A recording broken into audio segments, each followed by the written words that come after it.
twongeye kandi kubaha kaze kubana natwe kugira ngo twongere kunezeranwa namwe kuko twumva muri byishimo byacu.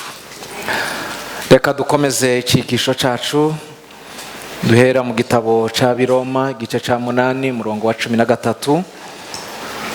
Mushiki wanje araje gusoma nawe mu gitabo cya Yoshua igice cya 11 murongo wa 20 n'umwe 22 ndetse na 23. Iyo mirongo itatu niyaza gusoma. Mu Banyero mu gice cya 8 murongo wa 13 haravuga ngo nkuko niba mukurikiza ibyo kamere y'umubiri muzapfa, ariko nimwicisha umwuka ingeso za kamere muzagira gute? Muzarama. Mu Kirundi naho iryo jambo Baroma 13.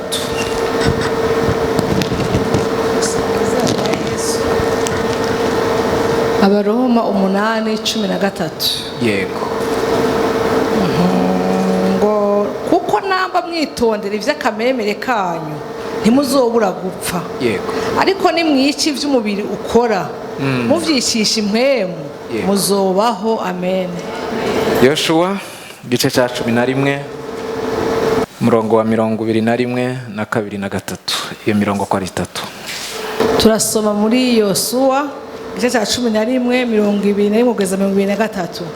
Mwico gihe Yoshua aragenda ageseza abanaki bo mu gihugu cy'umugamba uhereye i Heburoni ni Debira ni Anabu, umugamba wose watwaye abayuda n'umugamba wose watwaye abisirayeli. Yoshua arabarandura rwose bo n'ibisagara vyaho. Ntiyagira n'umwe mu banaki asigara mu gihugu c'abisirayeli atari bamwe basigaye i Gaza ni Gati ni Ashidodi. Uko niko Yoshua yanesheje ico gihugu cyose nk'uko Uhoraho yabariye Mose. Maze Yoshua akigabanganya Abisirayeli ngo kibishamvu yabo nk'uko imiryango yabo iri, nuko igihugu gihabwa impore. Amen. Nimwakira ijambo ry'Imana.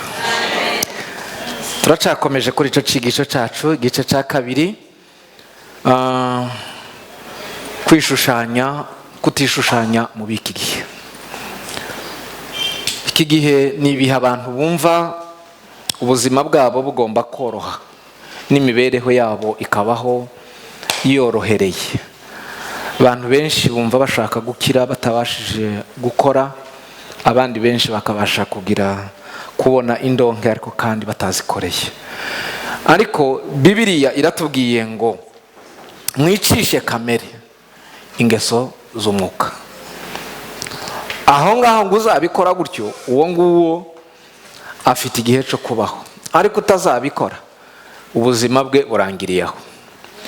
Naje kubitekereza nsanga burya ubuzima bw'abakristo benshi buri mu buzingiye mu kwishushanya, aho ubona umuntu abasha gukora ibikorwa byinshi kandi byiza byo kubasha gutuma yerekana ko ari umwe mu bagize ishengero cyangwa se abakristo, ariko kandi ibire mu mutima we. Kuko umwanditsi w'igitabo cy'imigani yaranditse aravuga ngo uko umuntu atekereza mu mutima wiwe niko agize gute, niko ari.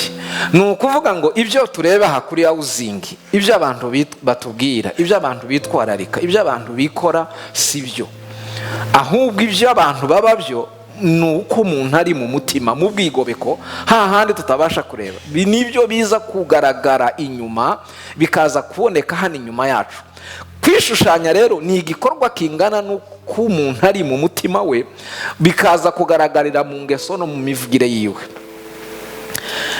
Iki kintu nagitekerejeho cyane, mbasha gutekereza ukuntu Imana yahamagaye Yoshua iramubwira ngo genda uzarimbure iyi midugudu yose n'ibi bihugu byose by'abanyamahanga. Sinshaka guherera hejuru, ndavuga gusa iyi midugudu 3 atarimbuye. Arishushanya akora ibintu bikomeye, imidugudu yose ararimbura, ariko asiga imidugudu 3. Asiga umudugudu w'i Gaza, asiga umudugudu w'i Gati, asiga umudugudu wa Ashidodi. iyo niyo midugudu itatu nshaka kuvugaho iminota ninjire mu kindi gice cya kabiri. Igihe cyose umuntu abashe kwishimira imbaraga ze, ubutakaje akaranga, ubutakaje imbaraga z'ibyo ushaka gukoreshwa n'Imana.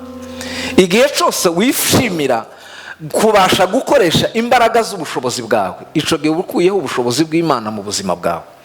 Iyo ushaka kongera kandi kugera ku rwego rwo kubasha gukoreshwa n'Imana, nukumvira icyo Imana ishaka gukora mu buzima bwawe. Iyo ugeze ku rwego rwo kubasha kwiyumva ko ari wewe ufite imbaraga zo kubasha kugeza ku rundi rwego, ico gihe uba watsinzwe mu buzima bwawe. Yoshua akimara kugera ahangaha i Gaza, aravuga ati aka gahana kubatse neza, kari place ahantu heza, gafite n'abantu beza, aka kantu reka nkibikire, nzaba mbasha kugatsinda ikindi gihe. Ahangaha niho haje kuvukamo umuntu wari ukomeye mu banyamahanga witwaga Delila, wabashe kwisha umugaragu w'Imana Samson.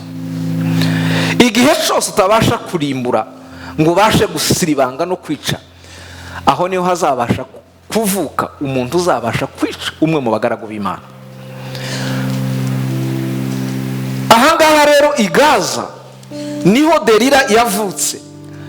Abantu benshi bari mu kubasha kutabasha guhindura kugira ngo baze kugera ku rwego rwo kutabasha gutakaza akaranga k'ibyo bakunda, bigatuma umuntu abasha kwishushanya ukisigariza i Gaza. Reka nkubwire, igihe cyose ubasha gusigaza i Gaza, mbwirira mugenzi wawe ngaho niho hazavuka Delila uzica Samusoni wawe.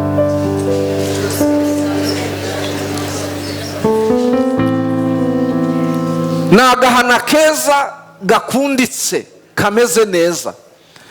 I Gaza ni umuhana abantu bose umuntu ashikamo ukarangara. Ariko kandi Delila amakuru yiwe murayazi, yabashije kwishushanya muri byinshi. Abantu benshi bari mu kutwiyoberanyaho ukagira ngo nonaha ariko turajana mu ijuru. Ariko mbariza mugenzi wawe mubwire ngo mbese ntiwoba warasigaje i Gaza hazavuka Delila?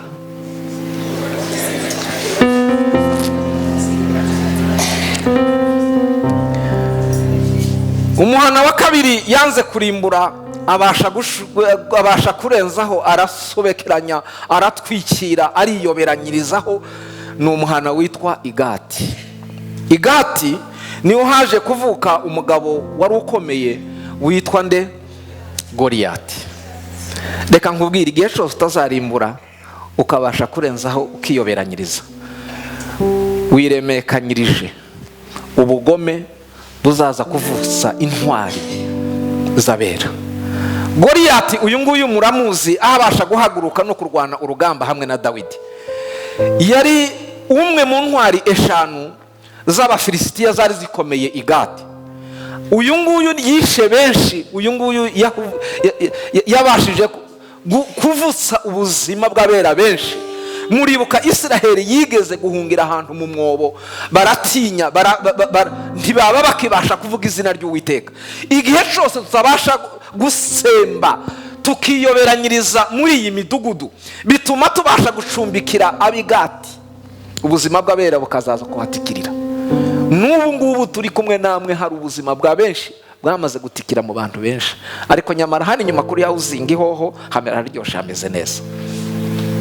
Ariko ubuzima bwa benshi Igati, iyo ubuzima bw'abantu bw'abakristo babatangiye kwishushanya, bituma umuntu agenda arware, iyo ukarwarira iyo mu mutima, ukagenda wonga cyane, ugatuma ubuzima bwawe umuntu akaba atakicishima, umuntu akaba atagitanga, umuntu akaba atagishima Imana. Ubuzima bwe bwose bukaba butuye gusa muri negatifu, nta kigenda, ntibigenda, ntibikunda, ntibikoreka. Ubuzima bw'Igati ni ubuzima iteka bwa negatifu, bwo kuvuga ngo nta kigenda. Muzumva abantu b'abakristo hano hanze, ashobora kubaho mu buzima iteka ryose, wamubaza ngo amakuru, ngo basha nta kigenda.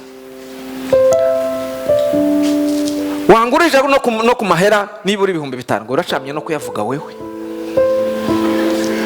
Nyaboneka wandengeye uyu munsi komeze nabi, ngo basha nkizira ntibwira umugenzi. abantu bose batuye i Gati ubuzima bwabo ni negatifu. Ariko kandi ubwo hamaze kuvuka Goliyati, karagenda neutralize ibitekerezo n'ibyumviro byabo. Ubuzima bwabo ni amaganya, ubuzima bwa benshi ni amarira. Bituma rero abo bakristo benshi babasha kwiyoberanyiriza mu midugudu itagomba guhagarara imbere y'Uwiteka. Umudugudu wa gatatu babashije kutabasha gusenya ni umudugudu witwa Ashidodi. Uyu mudugudu wavutse nk'umugore mubi cyane wazanye ingeso nyinshi ku isi witwa Ezebeli. Uyu mudugudu wa Ashidodi niho Ezebeli yavutse. Ezebeli yavutse amaze gukura agira ingeso 18. Reka mvuge zitandatu nirukanka cyane. Iya mbere, Ezebeli niwe wazanye ikintu cy'ubusambanyi bwa mbere. Icya kabiri, Ezebeli niwe wazanye ikintu cyo kwimakiya. Kugira gute? Abajya mu ijuru, amen. Makiyaje ya mbere yahereye ku mugabo. Makiyaje ya mbere, abantu barimo kwirukanka bakaja mu bintu batazi ibyo bakora. Niwe muntu wazanye kwishiraho igishahuro. Ayo mbivuga gute ni mwantabaye.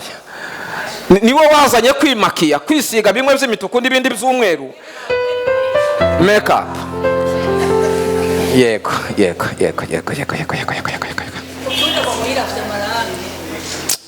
Yiravye amarangi abimbwiye neza.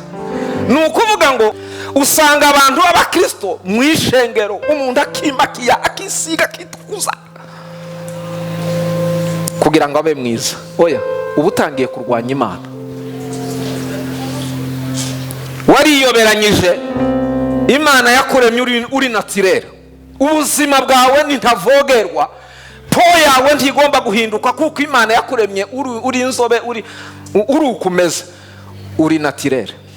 Ariko abantu ngo bagasiga imituku n'imikara n'ibinywera mbwirira mugenzi wawe ngo mbese ntiwobuvuka Ashidodi.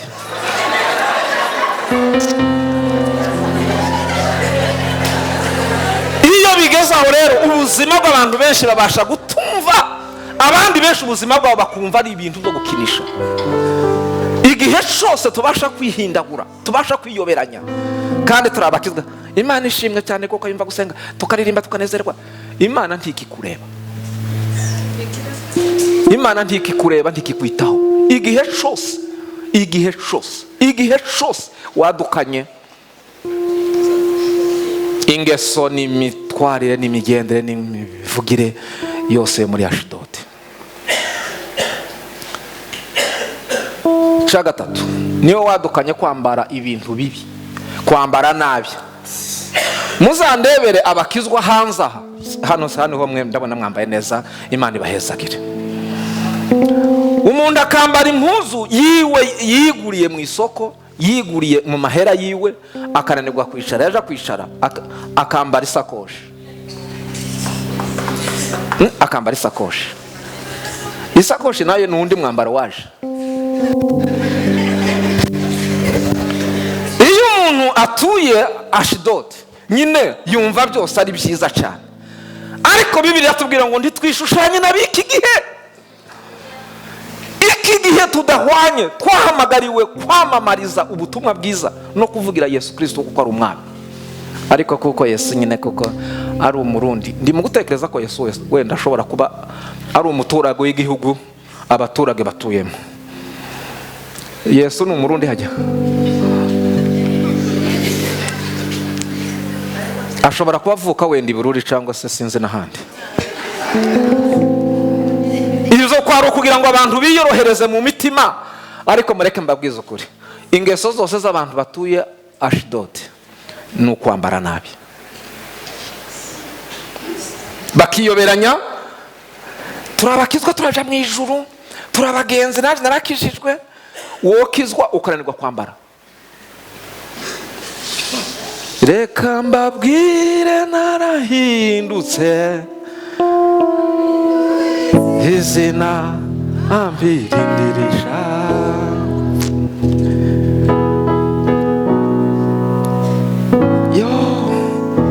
reka mureke uyu nguyu ntashemeye, reka nivugira abantu banze kwiyoberanya, twigirire mu ijuru. Abajya mu ijuru amen, abajya mu ijuru amen, abagenzi bajya mu ijuru amen. Ndabizi ko mu nkunda cyane, niyo mpamvu naje mbasha kubakunda. Uyu mugore niwe wabashije kuzana ibigirwamana muri Isiraheli, akura Imana muri Isiraheli. Ariko uyu mugore yari afite ingeso mbi Imana. Ariko bankutekereza umuntu ukura Imana mu bantu, yari umujyanama mubi mu buzima bw'abera. N'ubu ngubu turacafite abajyanama babi, aho umuntu akubwira ati basha, urabona wewe uzahora gutyo, ubuzima bwawe buzahora gutyo. Najyari twagerageje tukaja no mu bapfumu tukareba ko hari ico twakurayo.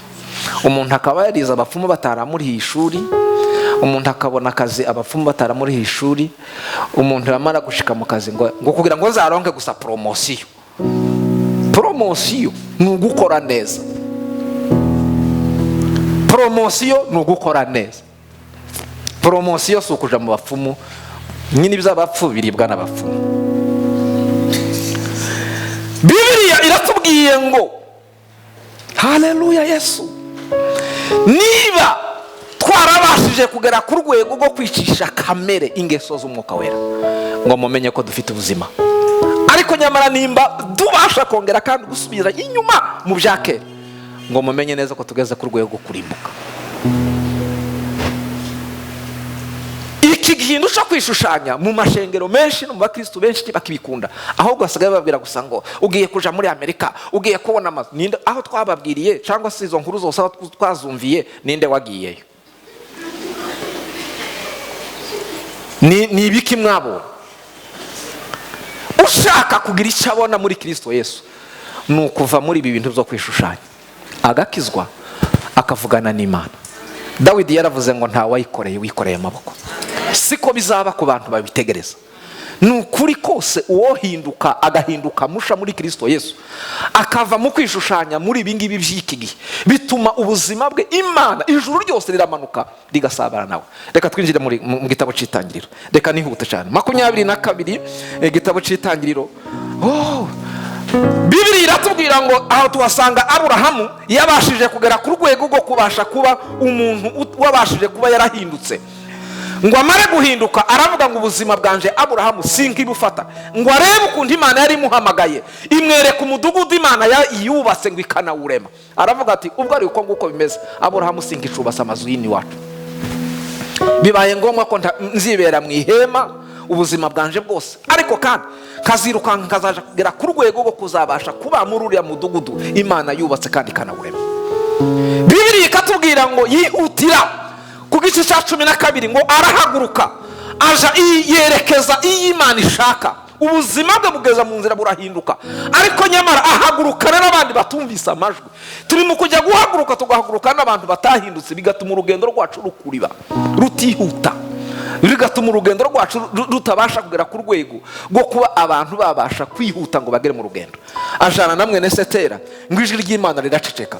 Ku gice cya 13, gice cya 14, gice cya 15 kugeza gice cya 16, ku gice cya 17 nibwo Imana yongeye kurenuvera amasezerano y'ubuzima bwe. Aramubwira ngo ubwo watandukanye na mwene Setera, nongeye kandi guha amasezerano ubuzima bwawe, icyerekezo cyawe kandi kigiye kubaho. Amanuka aja muri hariya i Sodoma, undi nabasigara mu gihugu misozi miremire, abasha kuhatinda ndetse abasha kubona kugira neza kuwiteka. Communication n'ijuru ryongera kandi kubaho kuko yari yarahindutse. Reka mbabwire ukuntu iyo abantu basakumye bagahagurukana n'abatahamagawe, bidindiza urubukristo n'urugendo rwabo. Ubuzima bwa benshi bugakurubira, bugatuma umuntu akazagenda agasenga umunsi umwe bwaca mu gitondo akaba ubundi munsi. Ariko woje tukajana mu kabari, wowe uzafata 20 cyangwa vin rouge, ariko yemwe ntaco bitwaye. Abarundi ni mudasenga, hano hakujya amakongomani ko barasenga, ariko iconzi co igikundiro c'Uwiteka n'umunara Imana yavuze. Amen. Kizakoresha abantu benshi, izakoresha umuntu kirashaka gusa umuntu umwe. ntikeneye abantu ibihumbi, ahubwo Imana ikeneye umutima w'umuntu umuhindutse. Iyo ugeze ku rwego rwo kuzana impinduka ubasha guhagararira Imana.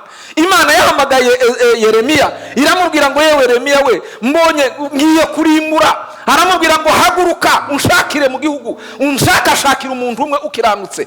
Ngo aramushaka iminsi 7 arahebura. Aravuga ngo Uwiteka we, niki gitumye utumva gusenga kwanje? Umva, ni wewe mbaraga z'abagutegereza kandi niwe byishimo z'abakwizera. Mpagaze mu cuho kugira ngo wongere kandi guhindukira Israel. Imana ikeneye ni umutima w'umuntu umwe wahindutse, wamaze guhinduka, utari umuntu wo kwishushanya ngo ubuzima bwe bwongere kandi gusa nubwo abantu bagenda basunika abandi bashiture. Ntitugire Yesu twabonye, Yesu twamenye ko dufite ibimenyetso birenga 2, 3, 4, 5 ko mu byo yabashije gukora. Ubu turashara ibintu byo gushitura. Paulo ngaje kwandika aravuga ngo niba mwarasogongeye mukamenya ko Yesu Kristo agira neza, aravuga ngo nimutere intambwe mu mwegere, niwe buye rizima ryanzwe n'abantu nyamara akaba yaratoranijwe n'Imana.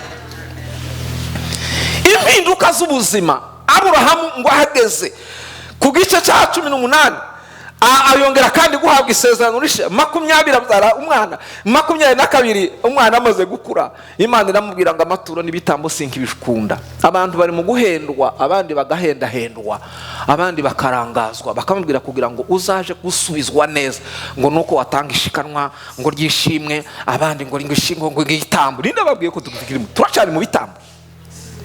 Twamubwira mugenzi wanjye twarambutse twageze mu isezerano risha. Umuntu wese n'umwishikira imbere y'Imana, woshikana woshima Imana, ariko nta maturo n'ibitambo Imana yishimira. Bibiliya iratubwira ngo ageze ku rwego rwo kubasha gutanga ibyo bitambo, Imana iramubwira ngo amatungo n'ibitambo byo ngibyo sinkishaka, ndashaka umwana wawe Isaac. Urashaka nde? Ndashaka Isaac. Urashaka nde? Ndashaka Isaac.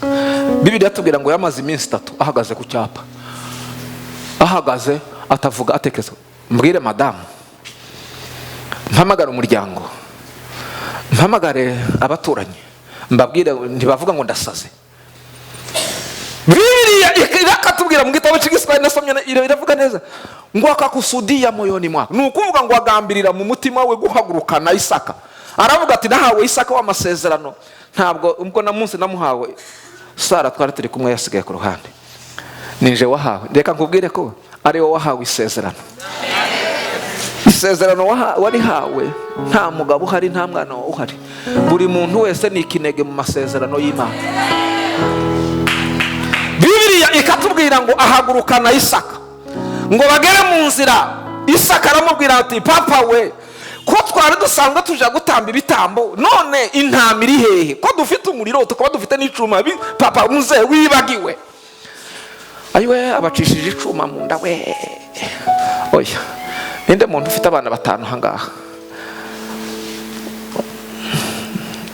5, abana 5.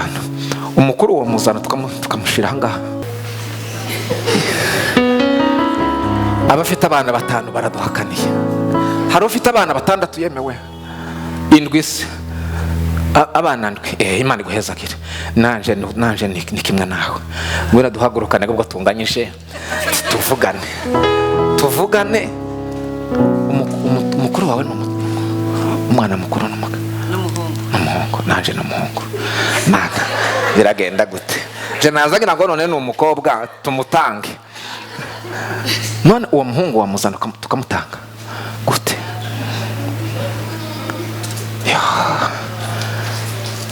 Bivuga ko hari ibyo tugikunze. Ariko Aburahamu we yari afite imyaka 100 kandi yari afite umwana umwe. Jewe binaniye gutanga umwana umwe mfite 7, kagira nabuzukuru 4. Ntimwuvuga ko ari ubugugu? Mfite ubugugu ndapfuye. Bangutekereza. Hanyuma Aburahamu we ashinguye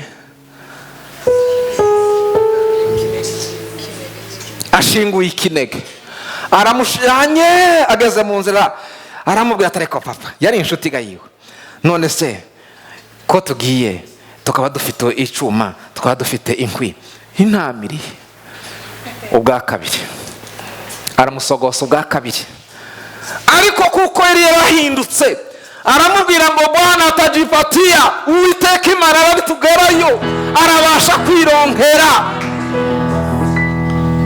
Iyo wahindutse nta kintu giteye ubwoba. Iyo wamaze guhinduka, iyo wakiriye impinduka mu mubiri wawe, nta kintu giteye ubwoba. Ndibuka umunsi umwe nigeze kuva guhembwa, ntekereza ukuntu Yesu andindiye mu gisagara. Icya kabiri, abana 7 nta urarwara bwaki. Icya gatatu, nta muntu urahagarara kwibarabara cyangwa se ku munzu ngo ambwire ngo ubukode bwabaye nabi. Nzuminga ibintu Imana yakoze, ndavuga ngo uyu mushahara ndagutanze mu izina rya Yesu Kristo w'i Nazareti. Ndawirukankana mbwira madamu, abangaba rero mureke mbabwire, nimuzaza muje gutanga amaturo akomeye, uzubikora nyine nk'icihebe, ariko numugisha inama ni bene data. Mubwira ukuntu Imana yadukoreye ibitangaza, mubwira ukuntu Imana yaturindiye mu gisagara, bangutekereza kuva nko mu gihuru ukuntu ikure cyane. Twiza amavero mu bitabo, ntimubyumvise. Twiza amakinga kugira ngo tubone ikinga aho navukiye njewe mu gitabo. Oya ntimubyumvise, oya ntimubyumvise. Aho navukiye njewe kugira ngo ndebe ikinga, menye ikinga, ni mu gitabo.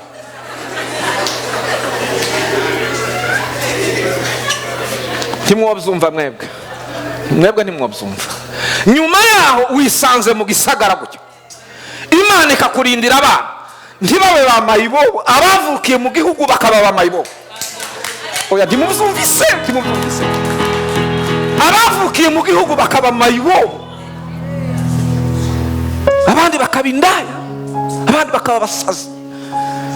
Ariko Imana igakomeza kuturinda, Imana igakomeza kuturinda.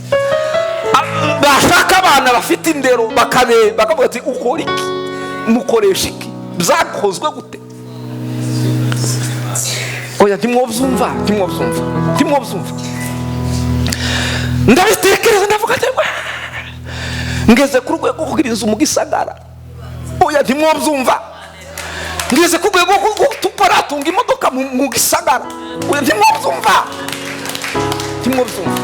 None ndavuga ati fata umushahara gutya 280. Ufata gutya, umwe afata umutwe, ngaho senga, bigenze gute? Ndamubwira ati Yesu we, arico akoze. Yirukankane kwa pastor yatange yose, arirukankana ariyatanga yose ngo aveyo. Twari twashushe, twari turi muri mudu, twari mu mbaraga zikomeye cyane. Rero zana amahera yo gusa. Ahita arakoroka aja kuri tapi. Tumaze kuvuga ko Yesu yagize neza, Bwana atachipatia. Reka mbabwire ko Uwiteka agiye kwironkera muri kano ka. Ndatangara, ndamubwira ati ngwino tube nk'abasenga, ngwino mama, ngwino tube nk'abasenga. Urasenga gute? Banza uzana ifaranga abana ko baje kwishuri. Ayo wari wabona negative na positive constant. Ariko uzi kuba muri mwe munishi, undi nawe akaba muri 0. Ndamubwira ati tube nk'abasenga mama. Ngwino tube nk'abasenga. Turaza duhagara turasenga. Ngo dusenga gutya. Ayiwe. Aravuga toya. Abana gabarake ntibakererwa. Niko ukeneye. Dore none se nyine durabona mu gitondo hari amasukari, hari imigati, hari riri bamwe umwe akavuga ati nje ndargira indazi, undi avuga ndarya umugati, undi ndarya igenda. Ndavuga ati muze mwicare ku meza, Imana igiye kutugaburira. Igiye kutugaburira iciye wa mugabo. Wewe zana ifaranga tugura icayi, tugura isukari, abana bagenda. Iyo utaragera ku rwego rwo guhinduka, ubona ibintu byose ari umusozi, ubona ibintu byose bidashoboka. Ndamubwira ngo zana ibikombe abana banywa icayi, zana ibikombe bizane. Nta giceri nari nsigaranye mu mufuka. Wewe duhaze nka bibiri aho ngaho, tube tuzanye isukari hano kuri botike, ibyo babindugo birababiza, ntibizoza mabzo. Igihe tukirimo tuganira gutya, twumva umuntu arakomeza ngo kokoko afite ibiro 2 by'isukari n'imigati 3. oya ntimubyumvise bigenze gute? Arambwira ati ngeze hano kuri botike nibuka ko ngeze kwa mushumba, tereka nzane imigati n'amasukari ngaho, kandi twe tugura umugati umwe azana 3, muyirye muyirangiza,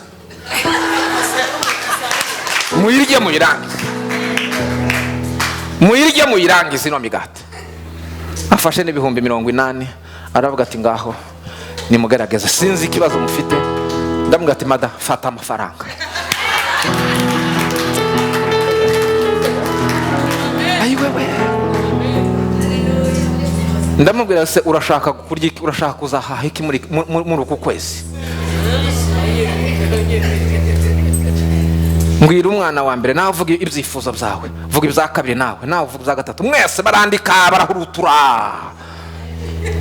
Bageze 1,200,000. Sinatanze 200 se sinashoye. Nje wavuze gukomera kw'Imana, nkavuga impinduka zabayeho mu buzima bwanje kubera ko Imana itoye. Imana se n'intera hamwe. Oya.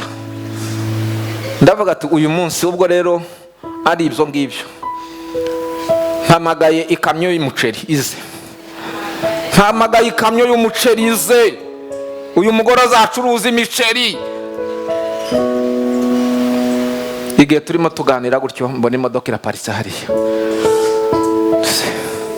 Ndamubwira ati uyu munsi turiranywa nawe, uyu munsi turirirwa gusanga dutegereje ibindi Imana yadukoreye. Twohinduka, twohindura, ibitekerezo byacu, mind zacu zohinduka. Impamvu mumenye ko turi abatera nkunga ba Satani mu buzima bwacu, igihe twifata tukanga guhinduka, tukanga kwirekura, tukanga kugira ibyo dukora. Nimushake muzareke abandi ko barakora, ariko uzakenera kubasha gutekereza imbere no kwirekura. Nabonye kugira neza kw'Imana.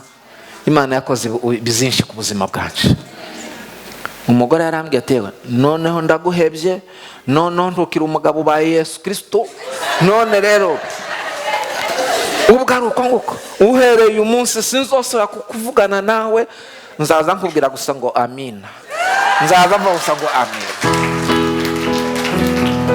Erega bashiki ba Toma duturanye nabo muri Bibiliya, abantu bose batigeze bahinduka iteka ni bashiki ba Toma, abandi ni ba Toma. Ntibaramenya niba twarasogongeye, ariko imyaka dufite mu bukristo ubu twakagombye kuba bashiki ba Toma kweli. Imyaka dufite n'ibyo twabonye twakagombye gucumbikira Toma akabi wacu.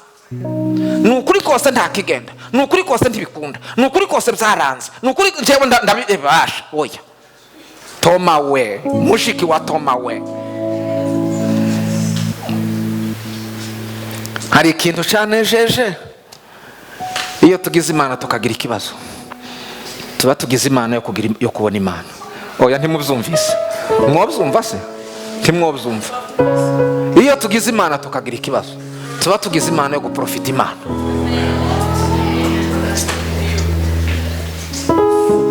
Iyo ubuzima bwamaze kugera ku rwego rwo guhinduka, ntubuge ifata ibihe byinshi byo gusenga. Hari umugabo w'inshuti yanje, aba bagabo baramuzi, Pastor Jonas. Twabaye mu buzima bwo twasangiyeho inzoga muri za 81 na 2 aho ngaho. Twigeze no kuza kubyina hano, tuze kureba kubyina, tuze ku Burundi tujye kubyina. Ariko 82 ahantu yahu yakoreraga habaga akabara ukuntu, turabyina buraca mu gitondo. Bangude kuja kunywa inzoga ukazishakira resepase ukambuka mu gihugu, kandi dufite abadayimoni babise. Tuba bagenzi kugeza uyu munsi, nukuvuga ngo hatuye ni Gisenyi, naje ntwendi Kigali. Ariko iyo bukeye mu gitondo kugira ngo tuje kuvuga ngo waramutse ute, niyo adafite amayinite aroshobora guhura nawe akambipa, si telefone iyo nimero imbibye nga telefona umugenzi wanje. Kubera iki? Kuko twamaze kuba connected. Twaba connected n'Imana. abantu bagifata ibihe byo gusenga iminsi 21 n'iminsi 120 n'iminsi 60, nyine nuko utari connect. Ese uwo buri kumwe n'Imana ukaja kuyishaka iminsi 80 muri kumwe, oya ntibizumvikanye. Ariko twoba inshuti nayo si ngombwa iri kurase aho kundi turi kumwe. Impamvu nuko utarahinduka. Aburahamu agera ku rwego rwo kubasha kuzana umwana we Isaac, ageze ahantu yubaka igicaniro, akuramo icuma, akuramo inkota, arambura ukuboko. Icyo kintu iyo ngitekereje ndavuga ati yemwe, twebwe turi mu kuranirwa gutanga 10,000, inoti imwe y'abarundi y'10,000. 10,000 se ntibiguze umugati gusa. Umugati nangahe? Umugati nangahe? Nyine umugati nyamugati. Wese waje kugura umugati ntuzi?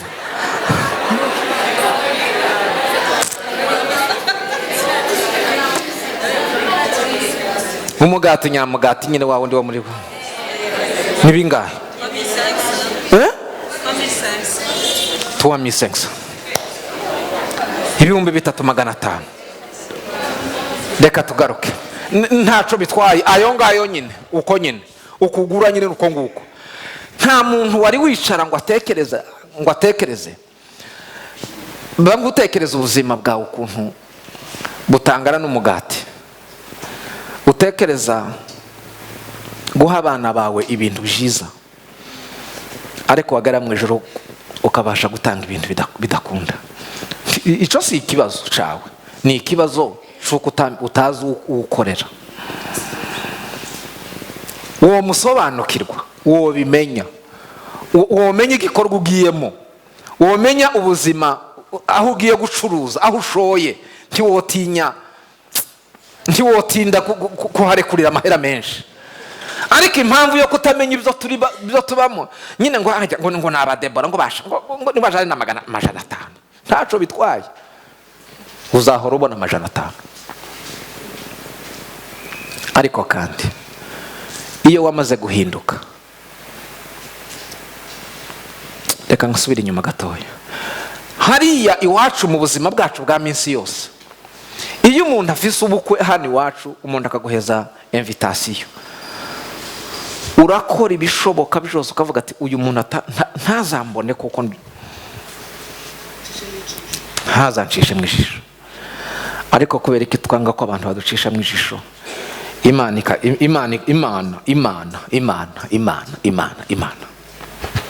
Simbabwiye ngo muduhe amafaranga mureke. Ntabwo twaje gucuruza hano, ahubwo twaje kuvugira Yesu Kristo. Twobura amahera tugeza mu rugo gute? Hano twoshaka guca ku ndege twabikora, mutabikoze. Ariko icyo dushaka, icyo tunezeza cyane, ni ukubona mwarahindutse. Ni ugusanga imitima yarahindutse. Muzi intambara dufite mu ngo, muzi ibibazo dufite ahangaha. 90% y'ibibazo dufite bikomoka kuri twe. 90% y'abadayimoni baducumbikiye ni twe akomokamo. Aho umuntu yo kwicara akavuga ati njewe narize mfite akazi ndakomeye. Niba uyu munsi umugore adafite akazi, ukumva ko umugabo ari uri igitangaza, reka nkubwire ko ari intizo. Ni nko kuvuga ngo ndagutije uzangarurire ejo. Akazi karara ahangaha ugaca kakirirwa kakimuka. Ariko abantu benshi bazi neza yuko gusa ngo nimba afite akazi ngo nase ngo zakomeza nkora ibintu byose byinje nyine ahangaha mu rugo, mwumva byagenza gute none? Kurabikorera nde? Kurabikorera nde? Urugo rwawe. Ndi mu gutekereza ko abantu baje gucuruza mu ngo. Ndi mu gutekereza ko abantu baje gucuruza. Umuntu akaza kuvuga ati reka nze imve iwacu, n'umuhungu avi wabo inze gucuruza. Kera ababyeyi bose mubona bakuza ahangaha, nta wigeze ashaka abaza umugabo ngo ese ngo ufise iki. barakundana, tubajije nk'uyu mubyeyi, tubajije n'abandi benshi bari ahangaha, bakundaga umugabo. Ariko ubu ngubu ngo none ngo urafise iki, ngo warize wewe, ngo urafise umuduga, wewe urawufite.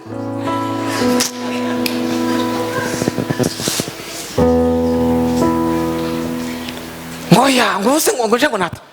Ababa abakire, abakungu, abantu bakomeye uyu munsi bahereye kure, badafite n'ikinga, bagatangira guhinga, abandi bagatangira gucuruza dukeya tw'abantu bizeranye, tw'abantu bakundanye, tw'abantu bafitanye ubumwe, bakagera ku rwego rwo kubasha kuba abakire. Ariko abantu benshi bari mu gushaka gusa ngo nimba asohotse akabona umugabo, ngo none se ngo urafite imodoka, urafise inzu, wowe urahari ufite. Kubera iki dushaka kugukirira? Abahungu bakabwaza abakobwa ngo ufite inzu, yabona umuntu ufite inzu akumva ko agashaka inzira zose, uyu nguyu wewe nzamwihambira kugeza tubanye. Ariko reka mbabwire, Aburahamu we yavuze ngo ibyo kubaka amazu, ubuzima bwanje bwose uko bungana bugeze ku rwego rwo kubasha kuzana impinduka.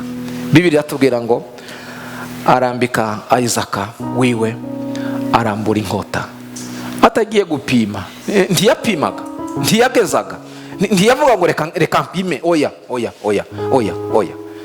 Yashoye ukuboko kwiwe kugira ngo atambe ico gitambo Imana yari mubwiye ngo atambe. Oya, ntimubyumvise. Yashoye ukuboko kwiwe kugira ngo atambe igitambo. Aravuga ati Isaka wanje we ndabizi ko ndi bumugarukane, sinzi uko bigenza, sinzi nuko bikora, ariko ico nzico Isaka we w'amasezerano Imana yavuze ndi bumutahane.